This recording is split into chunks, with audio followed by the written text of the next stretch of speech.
हे students, कैसे हैं आप सब। मैं आपके टीचर वर्षा और आज का हमारा प्रयोग है क्रोमेटोग्राफी विधि द्वारा शाही के विभिन्न रंगीन अवयवों को पृथक करना। और क्रोमेटोग्राफी के लिए हमें आवश्यक सामग्री चाहिए फिल्टर पेपर यानी छन्ना कागज, ब्लेड, पेंसिल, पैमाना, शाही, कांच का जार एवं जल। सिद्धांत: जब एक से अधिक पदार्थ एक ही विलायक में घुलनशील हों लेकिन उनकी विलेयता यानी उनकी घुलनशीलता विलायक में अलग अलग हो तो ऐसे पदार्थों के मिश्रण में से जब विलायक को गुजारा जाता है तो ये पदार्थ अलग अलग गति से गतिमान होते हैं और इसी सिद्धांत पर क्रोमेटोग्राफी कार्य करती है। तो आइए करते हैं क्रोमेटोग्राफी। सबसे पहले एक फिल्टर पेपर लीजिए और इसकी एक स्ट्रिप आयताकार काट लीजिए।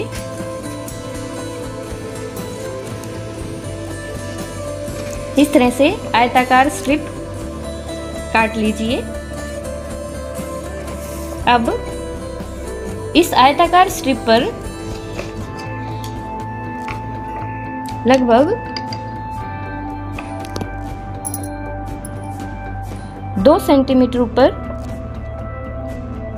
डॉट लगाइए। अब 2 सेंटीमीटर ऊपर इस तरह से लाइन लगाइए। आप लंबा फिल्टर पेपर ले सकते हैं और उसके हिसाब से थोड़ा ऊंचा जैसे कि 3 सेंटीमीटर पर ये लाइन लगा सकते हैं। अब इस लाइन के बिल्कुल बीचों बीच काली शाही से एक डॉट लगाइए। अब इसी डॉट के ऊपर आप लाल शाही से एक डॉट लगाइए। आप यहाँ डॉट लगाने के लिए पालक आदि का मिश्रण भी प्रयोग कर सकते हैं जिसके अवयव आपको अलग अलग करके देखने हैं या जिस मिश्रण के अवयव आपको पृथक करने हैं उसी के हिसाब से आप यहाँ डॉट लगा सकते हैं। अब इस स्ट्रिप को आप बीकर में रखिए। इसके लिए क्रोमेटोग्राफी चैम्बर का प्रयोग कर सकते हैं या बीकर का प्रयोग कर सकते हैं। इस बीकर में हमें जल लेना है और यह जल इस डॉट के लेवल से नीचे रहना चाहिए। इस बात का हमें विशेष ध्यान रखना है। आपको यह इस तरह से कुछ देर में आप देखेंगे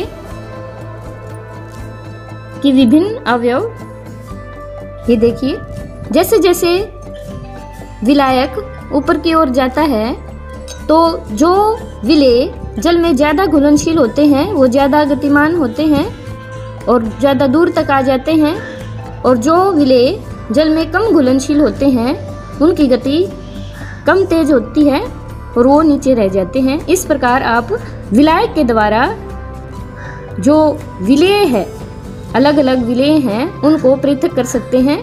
यहाँ पर आप देख पा रहे हैं, यहाँ लाल रंग की गति ज़्यादा तेज है।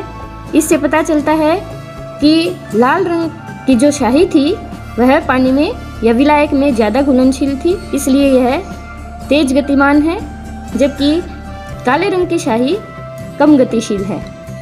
तो इस तरह से क्रोमेटोग्राफी के द्वारा हम विभिन्न अवयवों को शाही से अलग कर सकते हैं।